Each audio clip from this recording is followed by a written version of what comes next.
কথা যা বলার তা আমি আগেই বলছি। এখন এগোর সামনে আরো দু একটা কথা বলি, যা এগোর জানার দরকার আছে।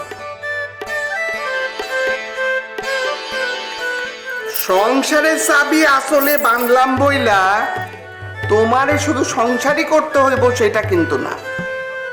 সংসারের সাথে সাথে আরো একটা কাজ করতে হইব, সেইটা হইল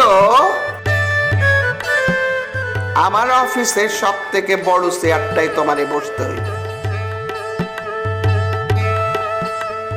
আমি দেখতে চাই ঠেলালা রুস্তম মিয়ার পোলা সেলিম মিয়া আমার অফিসে না বসলে আমার ব্যবসা চলে কি চলে না।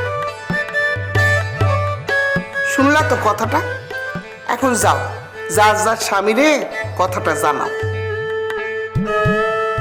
এইটাও জানায়ও তারা চাকরি বাকরি করতে চাইলে ইনার কাছে দরখাস্ত করতে হইবে। যাও যাও, নিজের ঘরে যাও।